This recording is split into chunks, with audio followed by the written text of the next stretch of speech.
being here on the south side of the city of Chicago. What's up, Rosalind? As we come to the end of Mental Health Awareness Month, we are certainly thrilled to announce the expansion of our city's mental health system. So today we are joined by a number of people. Thank you to our wonderful chair, Rodriguez Sanchez. We have Chair Sigcho Lopez. We have our Vice Mayor from the west side of the city of Chicago, Walter Burnett is here. Our CDPH Commissioner, Dr. Ige. CFD Commissioner, thank you, Nance Holt, for being here. 2FM Commissioner, Hernandez Tomlin. DHR Commissioner, Blake Moore. OMC Executive Director, Tararo. We have several deputy mayors and senior leaders from my administration that are here today, and members of the community, which is most important.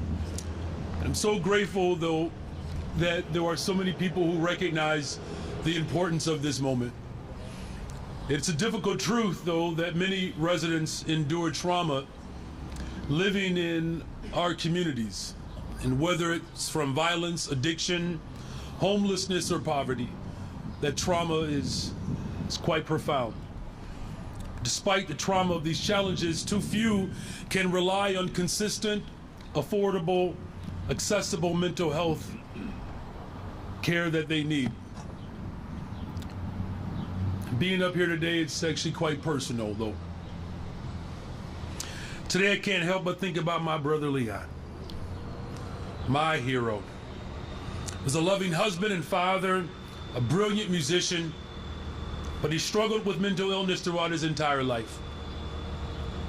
And tragically, he passed away before his time. He was addicted and unhoused. But I also think about my daughter, Braden.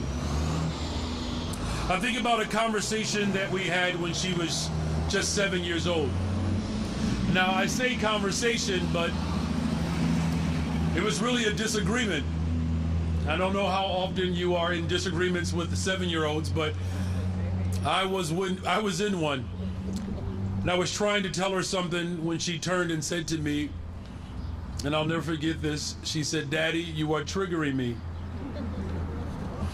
Now, at 7 years old, I was certainly taken aback because I never, ever, ever, ever talked to my parents like that. But when I thought about it, I realized how powerful it was that at such a young age, that she had the language to describe how she felt in that moment. She had the language to express herself and say what she needed. I couldn't help think about my brother, though, Leon. Would he still be on this earth if he had the language to say what he needed? And I also believe that his time on the earth would have been extended had he had access to mental health care services. So my brother Leon is in my heart. My daughter, Braden, her words will always ring true. And that's why it's personal for me today. It's very personal for me to be up here today. My administration is working to create a Chicago where the people who are suffering from mental health crisis, like my brother Leon, can receive the treatment that they need. And while we are making this major announcement today, this work actually began a generation ago. See, it was in 1987 under Mayor Harold Washington that the Chicago Mental Health Task Force presented a report that noted in its executive summary the need for a plan for comprehensive mental health delivery services, a system that could deliver mental health services. And under Mayor Harold Washington, the city expanded its mental and behavioral health services. But like many things in 1987, when he was removed from here, from 1987 to today, other administrations chose to close mental health services and mental health facilities. Our city went from 19 mental health centers to a mere 5. And we began relying heavily on our police and fire departments to respond to behavioral health crises. But that trend ends today.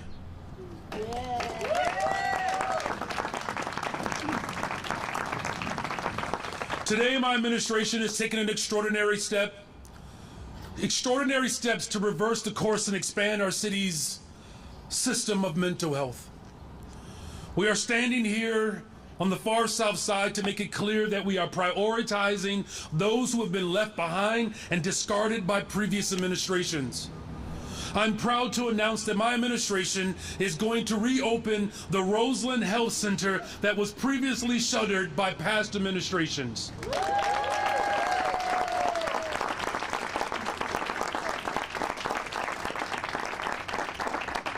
But we are not just stopping here in Roseland.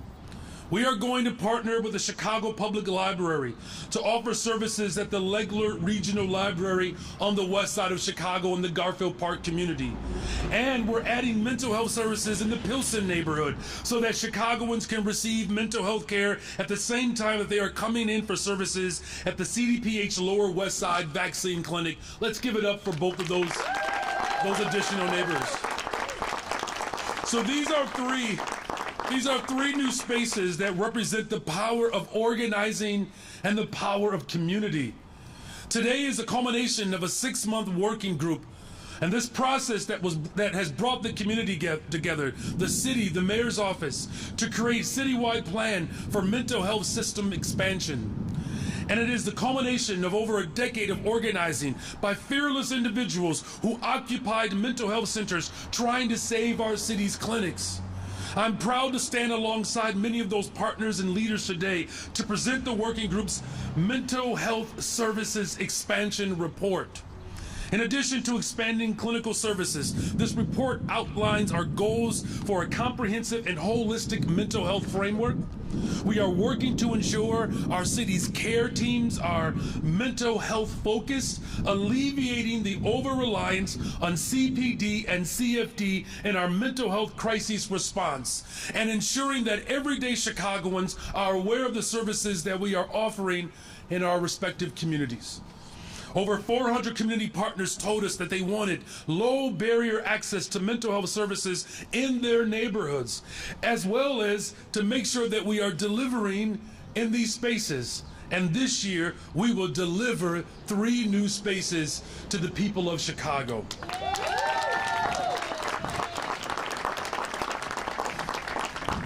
Finally, looking ahead in this report, you will also see that starting this year, that the city's care teams will be staffed by CDPH, while CPD and CFD will be phased out of our city's alternate response program. Because mental health crises and mental health crises calls deserve trauma-informed responses. And because our police officers and firefighters deserve to focus on holding criminals accountable and putting out fires and not responding to mental health crises, this is just simply the right and the smart thing to do. And the alternate response program that we are building will include professionals in the field, EMTs and community health workers who can lead a trauma-informed response, as well as connect Chicagoans to the services that we offer throughout the city. And this mental health system expansion has been a long time coming, you all. And yet there are many who thought that it wasn't possible. And many actually thought that it shouldn't be a priority. But it is a priority. And aren't you glad that there are people that are wrong and that there are a whole bunch of us that are right? Addressing our residents' mental health needs and improving our response to mental health crisis is critical for the future of our city and for all of our people. After 4 decades of closings, I'm proud to stand here today as we announce our first reopening. And this is just the beginning, you all. We will continue to link arms with all of you to realize the goals that are laid out in this important report. So I want to thank everyone from the city and beyond who have been instrumental in the creation of our report, as well as those who have been advocating for this work for generations. I look forward to our continued partnership. I'll continue to keep my brother Leon front and center, and my daughter Braden in my heart as we build on this work today. And now it is truly my honor, it is really my honor to bring the chair of the city's Committee on Health and Human Relations. She's been a true champion, has fought multiple administrations, had to endure ridicule, experienced her own trauma, advocating for trauma responses. But she never flinched, you all. Never flinched. So please, you all, help me welcome to the podium the chairperson, the City Council's Health and Human Relations Committee, Alderwoman Rosana Rodriguez Sanchez.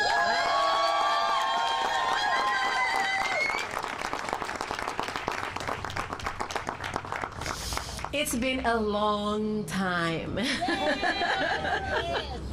And we are here, and I was thinking about all of the times that we were told no, but we kept coming back. I really want to give a shout out and show my deepest appreciation to the Collaborative for Community Wellness. This fight started over a decade ago to reopen the mental health centers, and in 2020, together we introduced a council order to create a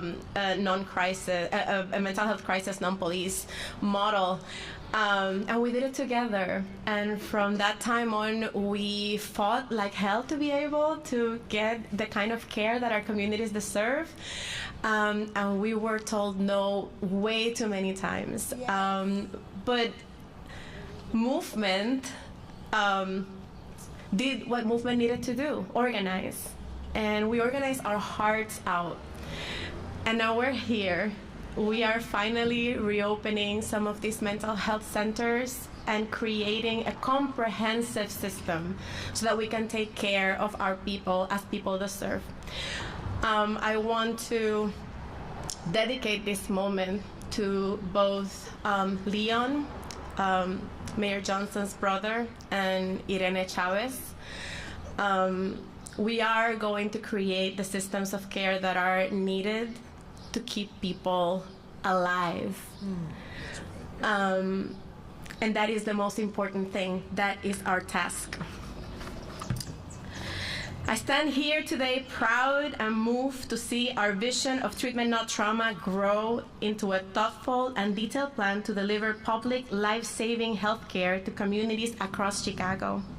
I continue to be inspired by the hard work, courage, and leadership of community organizers and advocates for helping us all imagine a world where we can truly care for everyone. I am grateful to Mayor Brandon Johnson's leadership and commitment to investing in Chicago's public mental health centers and to developing a non-police restorative first responder network focused on both prevention and treatment.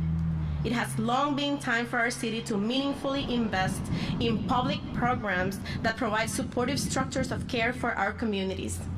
Treatment Not Trauma, at its core, is about creating sustainable public infrastructures of care to connect people in need to appropriate treatment and resources. The campaign leads with a vision for an integrated prevention and treatment-focused ecosystem of city-run mental health centers across Chicago's neighborhoods that includes a non-police and peer-supported mental and behavioral health first responder system. Over the years, the Campaign for Treatment Not Trauma has learned from programs across the country to inform our approach here locally, considering all of the specific challenges and opportunities we have in Chicago.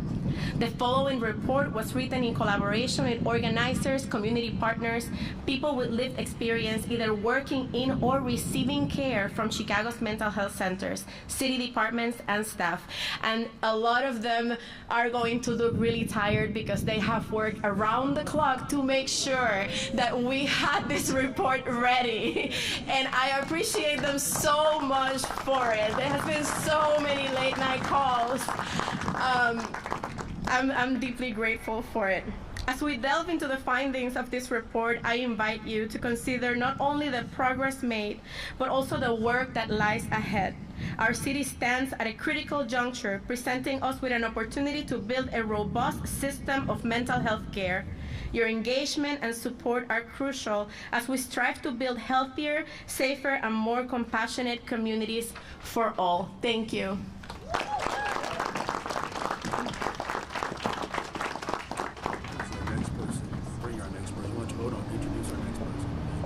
I am so sorry, you all. And now I want to invite to the podium somebody that came to Chicago to us in an incredible process that was a consensus that she was the most qualified and the person that we needed here to lead us. And I am so grateful to be able to partner in this work with Commissioner Ige.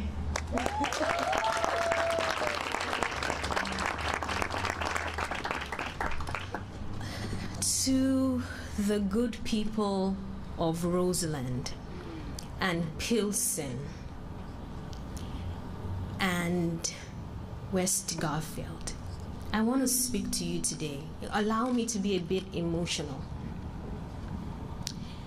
I know that there is no one in the audience today who does not have a personal story of a friend, of a loved one, of a family member with a mental health issue. 30 years ago, when my mother was diagnosed with clinical depression, the only option that was available to us was electric shock treatment. And we couldn't even talk about it because there was shame, there was stigma. In 2020, when my 20-year-old woke up in the middle of the night with terrors in cold sweat, and it became a pattern of panic attacks, similar to Mayor Johnson, similar to Chairwoman. We have these stories of loved ones, of family members, of friends, of colleagues who have struggled. But the difference was that in 2020, I could pick up a phone and call somebody and talk to somebody. And now that 20-year-old, he graduated this summer from college.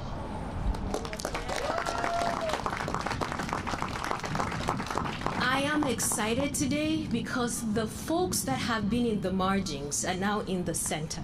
The communities that were not priority are now priority. Roseland is a priority.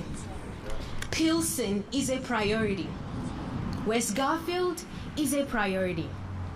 Being brown or being black in the city of Chicago is not a reason why you will be deprived of the services that you need. Yeah. That is the story today.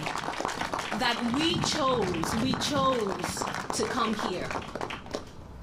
The other story today is that today we can talk about mental health like it is normal.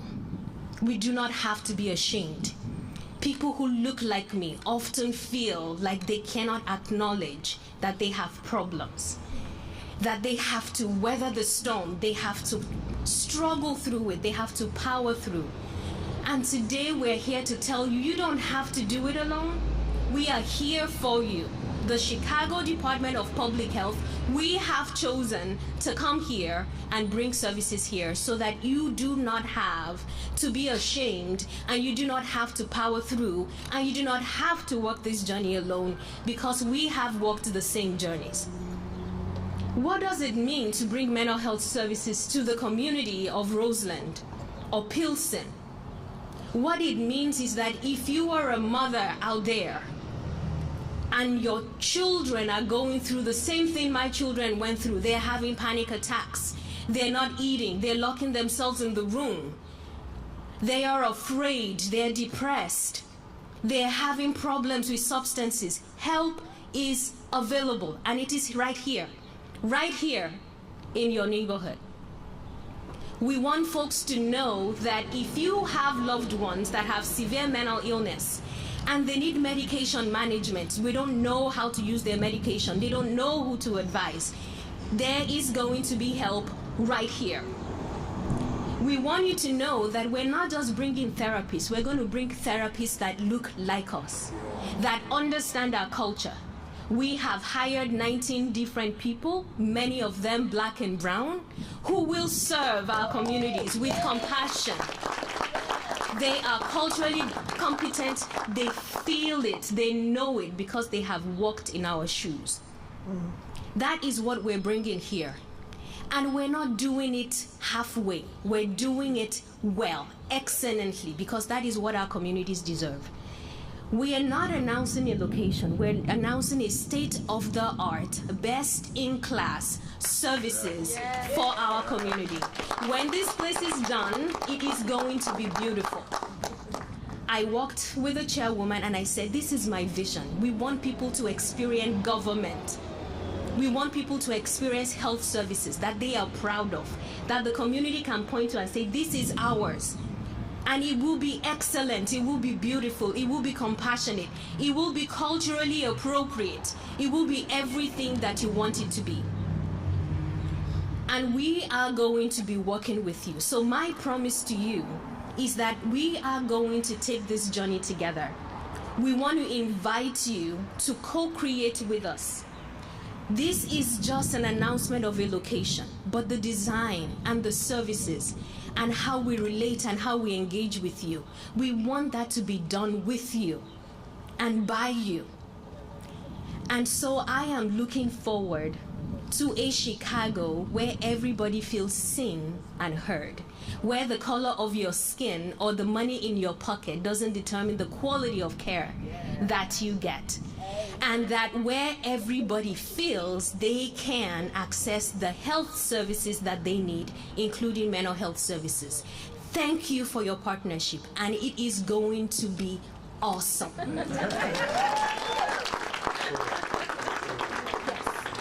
I am sorry, I got carried away. And now, I am going to introduce my co-conspirator, partner, friend, Arturo.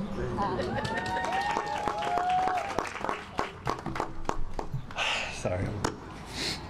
I'm trying not to get emotional because it's been many years of struggle. First, I want to thank our elders who are with us today, who were here to resist the closure of the 12 public mental health centers, allowing us to remain with 5. That came because of struggle. We have these 5 to build from because of their efforts. We picked up the torch and we moved forward and created the Collaborative for Community Wellness to do our own research, to do our own advocacy, to introduce legislation in 2020 that for the first time created a non-police crisis response alternative when only a police-centered model was being presented to us as the only option. We pushed for the non-police system to be established, created, and allow us the opportunity to build from that.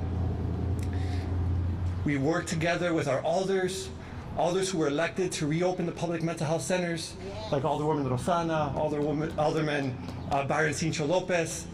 They fought with us in their first term to ensure that the administration will listen. And when they didn't listen, when the last administration didn't listen, we elected a mayor who did. Yeah.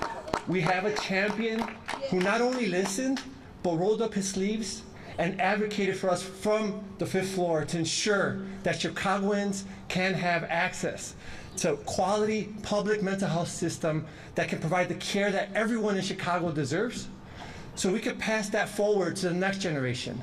So every Chicagoan can have the care that they deserve whenever they're dealing with a crisis, whenever they need to talk to somebody, whenever they need just to have the preventative supports to prevent the crisis from happening. These are the solutions that are created when you listen to the people. The Collaborative for Community Wellness developed our own report after we listened to over 400 community residents through 7 listening sessions throughout the entire city. Through our efforts to create the ordinance that created this working group, collectively, with the mayor's office, with city council members, we were able to gather that input and collectively create this report. Our work now is to ensure that it's successful, that we work in partnership with all Chicagoans to ensure that everybody has access to the quality mental health care that is a human right. That is what Treatment Not Trauma is all about, making sure mental health access is a human right.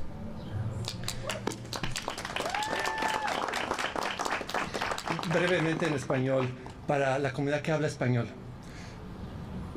Hemos logrado aquí lo que nos dijeron que era imposible.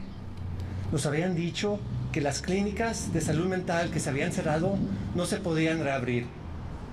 Teníamos líderes, promotoras, gente de la comunidad, madres y padres, que desean lo mejor para sus hijos, luchando con nosotros para obligar a la administración que nos escuche, que sepa que reabriendo clínicas de salud mental es lo mejor para nuestra gente, para nuestra comunidad. Hoy en día tenemos un alcalde que nos escuchó, tenemos un alcalde que está aquí reabriendo esta clínica que fue cerrada para el beneficio de nuestra gente.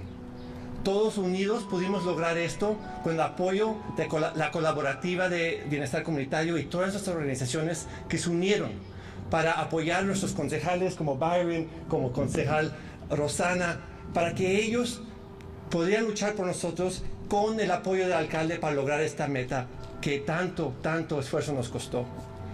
Les damos gracias a todas las líderes, las mamás, las que desafortunadamente también no pudieron estar con nosotros hoy en día, para poder seguir adelante juntos y crear el sistema de salud mental que todo Chicago merece. Gracias.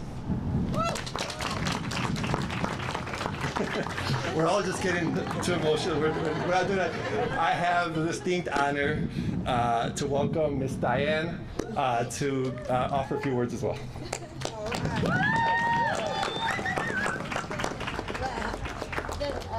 Thank you.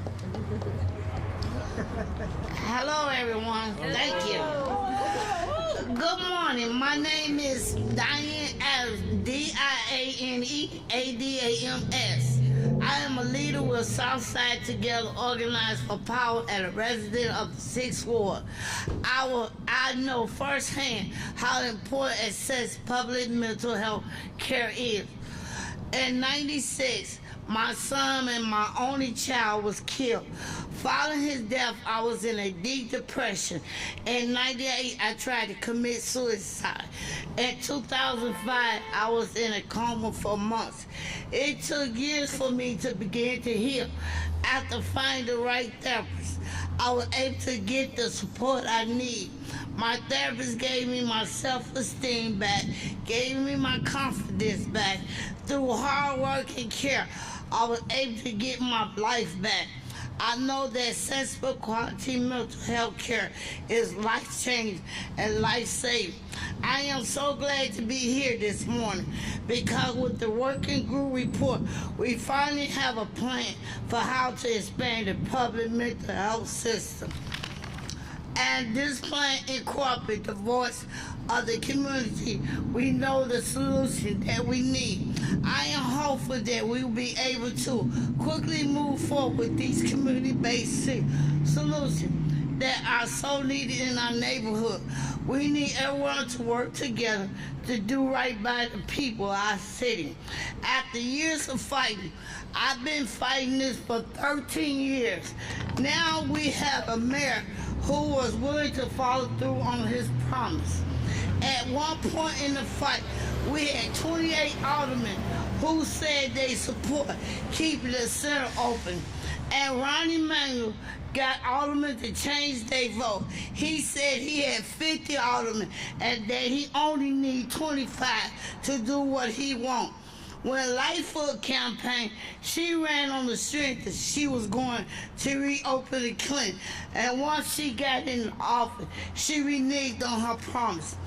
I'm standing here in front of Roseland Clinic that we also fought to save, and after all these years, it will be reopened. I want to thank the mayor for keeping your promises and saying that you reopen, because I'm a person that came out of the system. Look at me now. So we need, I'm a strong woman now. And when I came into the system, I was there. But now, here I am. I'm a leader. Oh, I don't know who it is. Oh, shit. Oh, I would like to introduce my best friend, Cheryl Miller.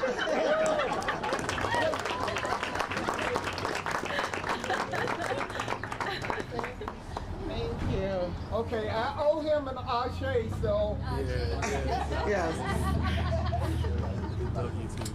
Hi, and thank you. I've asked Mr. Ronald Jackson, also aka Cowboy with a K, to stand with me. And also, I had my list out, and then my phone closed. Okay.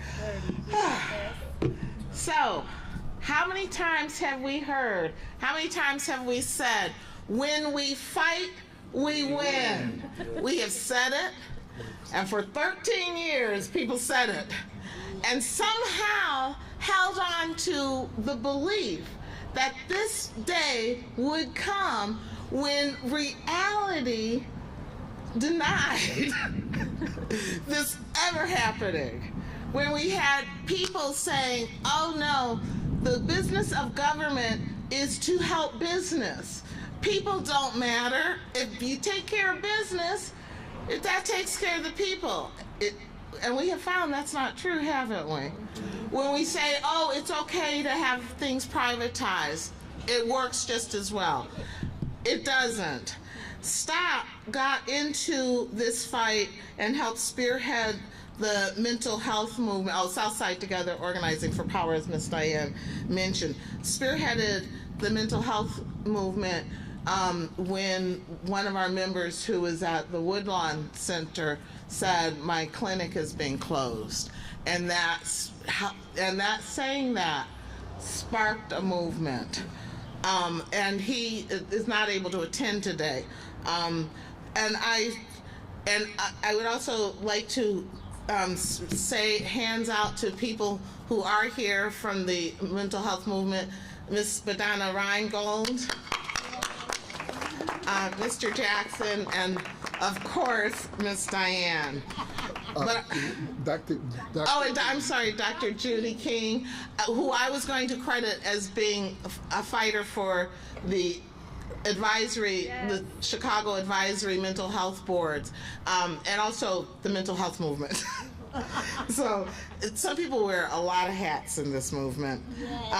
But I would also like to take a pause so that we can acknowledge people who are not here today, people who we need, voices that we lost because these clinics were closed because police respond to crisis. We did not have an alternative crisis that actually had mental health professionals and peer support and EMTs. So I would like to, of the people from the mental health movement who are no longer here with us, and I would like to mention Ms. Helen Morley, who flat out told Rahm Emanuel, if you close my clinic, I will die. Jeanette Hansen, Horace Howard, Carol Sewall Smith, Michelle Roby, Lonnie Richardson, and I would also add to this list, although not members of the mental health movement, but had we had a humane, compassionate, appropriate crisis response, Laquan McDonald may still be here, Quintonio Laguerre may still be here. And so could we have a moment of pause?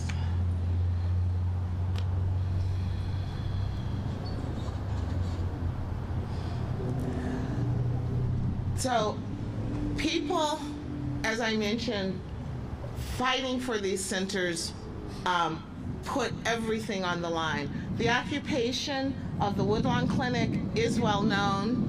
The occupation of the Roseland Center is not so much. And I asked Mr. Jackson if he would, who risked arrest, risked becoming homeless in order to fight and the demand that the center be reopened. You're a preacher's son, right? Yes. All right, we fixing to go to church. Okay, but not too long. Okay, wait a minute. Okay, you said a minute. I said 30 seconds. No, you said, but we weren't supposed to share that. But wait a minute, I'm gonna make it real quick. See, because I have been a part of this for a long time. That's true. I got up out of a wheelchair that I spent from 2002 till 2016 fighting for public mental health services, fighting for nursing homes, fighting for senior dignity. That's what I'm doing. I'm still doing that. I've gotten up out that wheelchair, you notice? And I'd still go down to Springfield.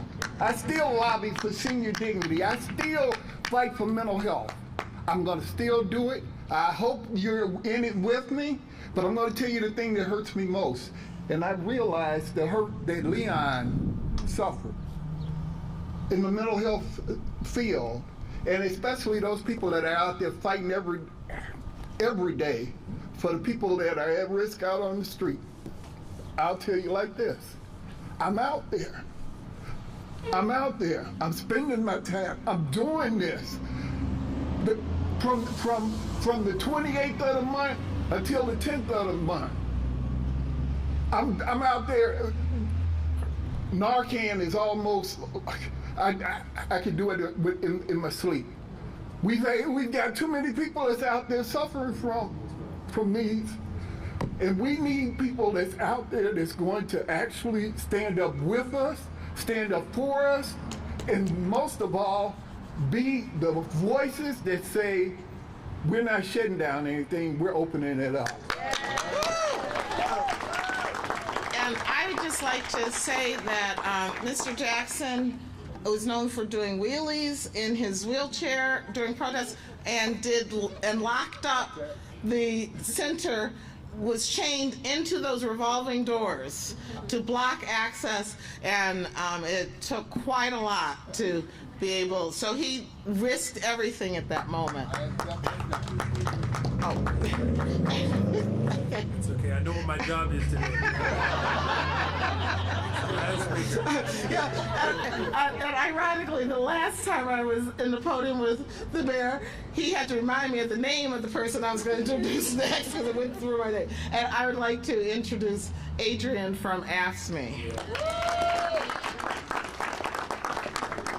Good morning. My name is Adrienne Alexander. I'm the Director of Intergovernmental Affairs for AFSCME Council 31. AFSCME represents frontline CDPH staff that works in mental health clinics and on the alternative response care teams.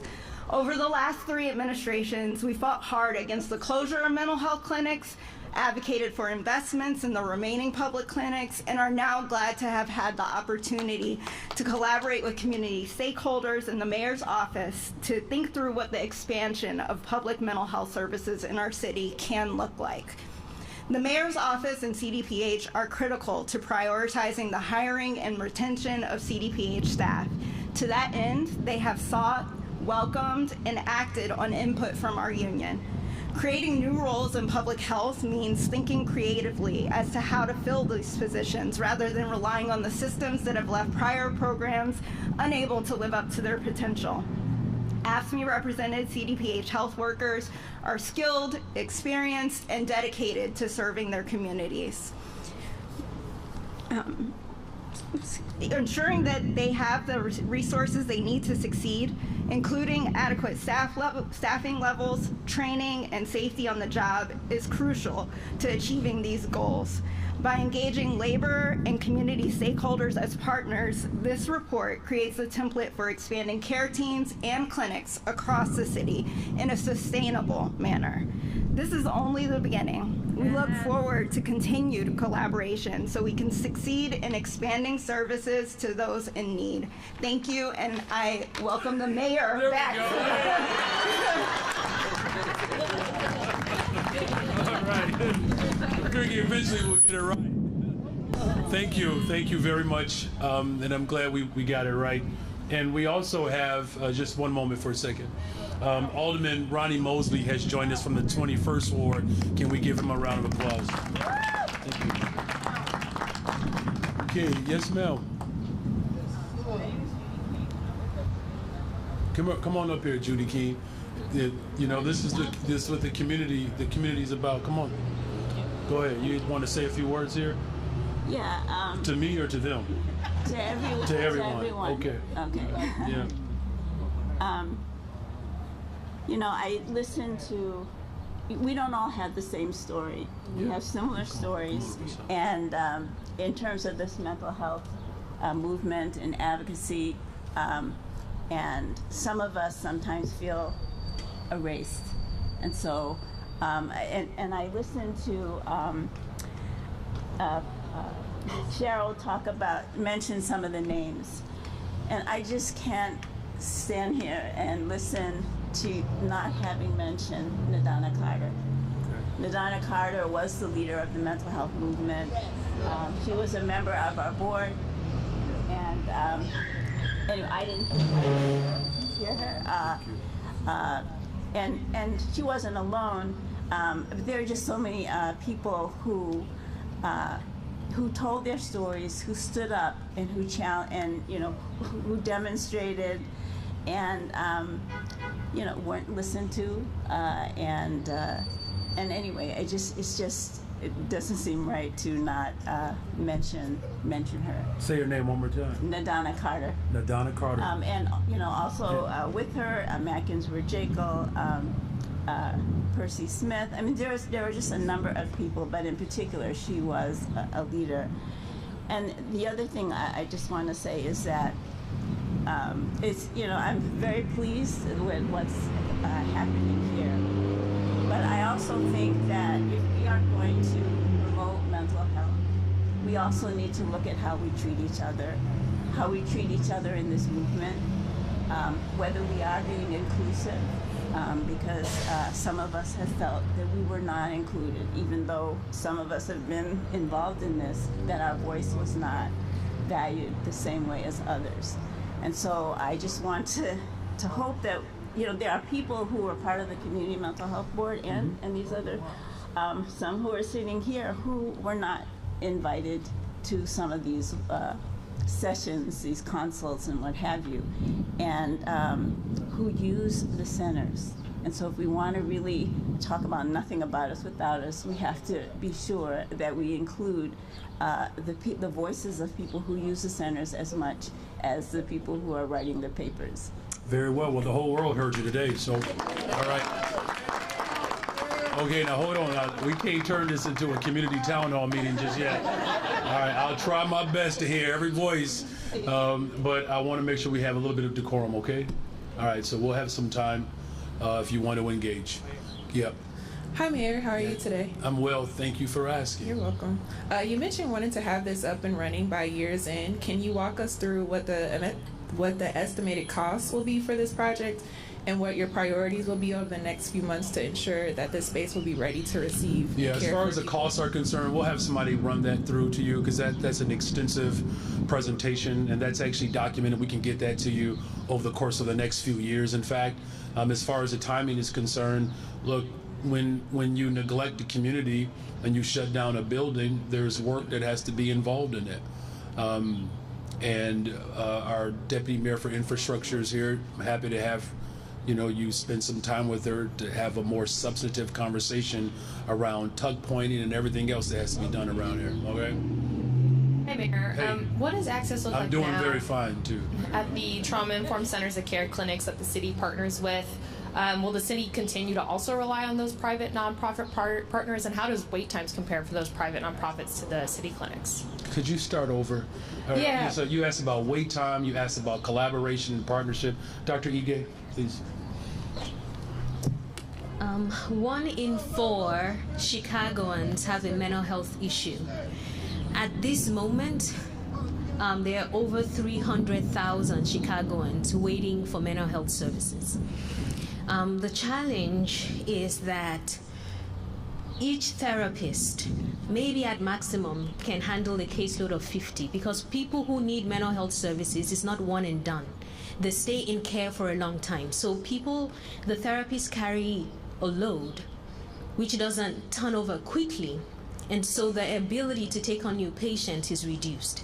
So the partnership that we have is having a site in 77 community areas so that there is no wrong door.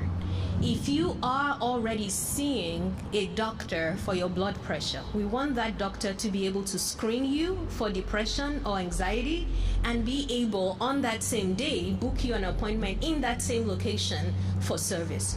So that is a service we're offering, and that allows people to get into care. We have telepsychiatry. Like I said, my son can call someone on the phone right now and talk to someone. That is available for all Chicagoans also, regardless of what neighborhood you have.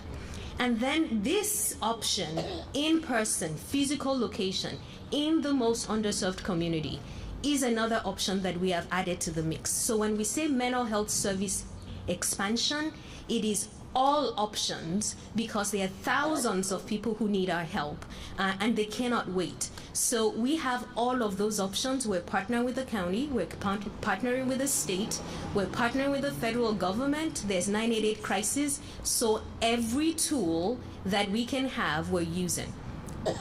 Last week, we started a new initiative to train lay people to intervene in suicide. 50 people were already trained, and we've started to roll out more training in every community because we started to see an increase in suicide in Black, Brown, and Asian communities. And we don't have enough workforce ready now, so we're training community people to recognize the sign, question, refer, question, persuade, and refer. It works. So these are all of the tools that we're using. It is not either or, it is yes and. Every option on the table. Would it be maintaining its then reliance and network of private nonprofit providers as it expands the public access, or will those be decreased to fund these new expansions? We are using all of our options because the need is huge. Hi, Mayor, how are you? I'm well, thank you. Great. Just want to reiterate the commitment towards the end of the year. So you said all of the 3 will open by the end of the year, Yes. the 3 clinics? Yes. And the 19 people that were hired, are those going to be specifically for those 3 clinics, and are you looking to hire more people? Well, that's why our alders are here. Of course, we want to hire as many people as possible. As indicated, we have hundreds of thousands of families that are in need of care, just like, we have thousands of families that are in need of housing. What I said I was going to do is going to build housing. We're going to provide behavioral health services. We're going to hire young people. And we're going to build a safer city. Of course, we need more resources and funding from that. The federal, state, all levels of government have to participate in this effort. CPD is not present at this press conference today, but they are involved in relieving, their efforts in the mental health crisis. What has the superintendent said about this and the reception that you've gotten from that Well, side? I think you've heard the superintendent speak repeatedly about what officers experience when they get 911 calls. We rely too much on policing. It's just that simple. What we are building is a system of care. The full force of government is on display today. Hi, Mayor. How are you? I'm still well. We'll see what happens after your question. I'll go easy. How would you assess the success of your Springfield agenda this past session? And when it comes to your biggest asks that were not taken up, such as more CPS funding, what's your strategy to win over state lawmakers moving forward? Well, I think when it comes to more funding for the state of Illinois, keep in mind that the funding formula is falling short for the entire state. So this is not just a Chicago dynamic. There are other cities, East St. Louis, Kankakee, Waukegan. There are a number of cities that are underfunded. The strategy is what it's always been. We keep demanding. Now, hopefully it doesn't take us 13 years like these souls have put forward. The bottom line is that the city of Chicago is owed conservatively $1.1 billion. That's not a rejection necessarily of their overall effort. It's just letting people know that it's just not enough. So we're going to continue to organize and make sure that we have what the people of Chicago deserve. As far as the success there, we receive more resources for domestic violence. We receive more resources for violence prevention. We continue to take up, these efforts, particularly around, the migrant mission. It's $182 million that the state of Illinois is now going to provide this mission. So there are a lot of things that we were able to walk away with, and we're going to continue to fight for more. AD Quigg has a question. The IG's office released a report today finding that since the 2020 civil unrest, there hasn't been time for meaningful CPD training on crowd control or a cohesive policy around when to use kettling and pepper spray. You've said that protesters' rights will be a priority during the DNC. Are you concerned about these findings today? I haven't seen those findings. What I can say is that the city of Chicago, the police department, is committed to constitutional policing. As far as the DNC is concerned, it's not just the Chicago Police Department, it's law enforcement agencies from the area, along with the Secret Service. All of us will play a part in having a safe, peaceful, but yet energetic convention that ultimately, I believe, will propel President Biden back into office for another 4 years. Hey, Mayor. Craig Wall, in case you can't recognize me behind these Foster grants. How are you? Doing very well, thank you. Thanks for asking how I am. Well, with those shades, I think I have a conclusion. Just to follow up on that OIG report, they praised the police for making progress, but do you have concerns that there will be enough preparedness for the DNC to make sure that while the protesters can demonstrate, that police can still control them without things getting out of hand? Because it's never a perfect situation, and as much as you plan, they can never perfectly execute. Yeah. Well, look, we're still assessing and reviewing all of our safety provisions and plans for the DNC. And again, keep in mind, we're going to work with the Secret Service and other local law enforcement agencies to ensure a peaceful but yet energetic convention. Have you had conversations with the superintendent about how they're going to handle mass arrests if that is necessary? Because obviously there needs to be control, there needs to be safety, and there may be problems that they have to address. Yeah, well, there's training that is, that is ongoing, in a situation like that. The hope is that, of course, it doesn't get out of control like that. But as you said, you can prepare. I had a conversation, you can prepare, and there are things that could still happen. I had a really good conversation with Mayor Lucas in Kansas City about many efforts that they put forward, and where there were some vulnerabilities there that were exposed after the unfortunate and tragic shooting there. But again, I'm confident that the work that we are doing to secure a peaceful, safe, energetic convention, that work, though it's ongoing, I'm confident that we'll be prepared and ready when the day comes. Good morning, Mayor. Over the years, the city mental health clinics were closed for several reasons. A couple of the reasons why is not enough people were going to them. There were also liability issues that the city had to take on. So have you done any type of analysis or study or cost analysis on whether this is worth the city's, if it's worth the city's cost? Yeah. Yes, it is worth it. It is. Look, I made a commitment that we're going to build homes, provide behavioral and mental health care services, hire young people, and build a better, safer, stronger, safer city. Any investment that we make towards providing mental health services for families, it's a worthwhile investment. And I know that you talked about staffing before, but there is a mental health worker shortage. So how do you plan on filling all the spots that will be open for this? And yeah, no, look, there are shortages across government. But again, the reason why we have our labor partner here in AFSCME is because there clearly is not just a need, but there is a desire for the workforce to have opportunities, in particular to have opportunities to work for public health. So of course there's always going to be ongoing recruitment, but again, I just want to remind people that we are providing a solution to a problem. The problem is we haven't had mental health related services, and whatever rationale or justification that a previous administration has made of why families don't deserve mental health treatment, I am not those mayors. It's just that simple. We made a promise. I kept it because it's going to save lives. Yes, yes.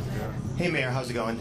It's going very well. It has been a while. Good to I see you. appreciate the casual look today. I'm sure you put. I figured you were rushing over here to have a time to give this man an opportunity to put his tie on. Who represents him? We got to figure out who his union is. I am in a union, in SAG-AFTRA. So I want to ask you now. What was my question? I've spoken to a few aldermen who are concerned with the CPS budget allocation. They're saying that magnets are getting hit pretty hard, and some selective enrollment schools are getting hit hard. They cite LaSalle Language Academy losing 4 of 6 language counselors, and then Douglas High School in your neighborhood with 35 students getting 9 additional staff members to 31 staff members. Is CPS getting it right with its allocation? Well, what I can say is this. For the schools that you mentioned, particularly one in my neighborhood, I can tell you what they did wrong before I was mayor. They starved those schools. I mean, you were covering news at the time in which they were shutting schools down, firing black educators. That's wrong. Now we have a formula that allows us to address the need for equity. Now, as far as working through the process and what the ultimate budget will be, the board will assess it, and they'll vote on a budget that reflects the values that I ran on. You know, this is not a zero-sum game. The fact of the matter is this, that we've had previous administrations that have had tremendous animus towards public education. Now you have a mayor who is taught in our public schools, first time. You have a mayor who sends their children to public schools. That has never happened. What better person to advocate for public education than someone who benefits from it, who relies upon it, and taught in it? So look, there's a transition that's happening. And as we continue to transition, remember, there was a clear promise to make sure that we're building homes, because we still have people who are unhoused, who go to our public schools every day, and we're building homes. We said that we're going to hire young people, because when those young people get out of school, they need a job. We said we're going to provide behavioral health services. We're doing that. And then we're going to build a safer Chicago. We're doing all of that. And so it takes some time, of course, to make those adjustments, especially when you have had raggedy for so long. So there's an adjustment that people are making. Aren't you glad that we don't have a raggedy administration? Thank you all. Appreciate you. All right.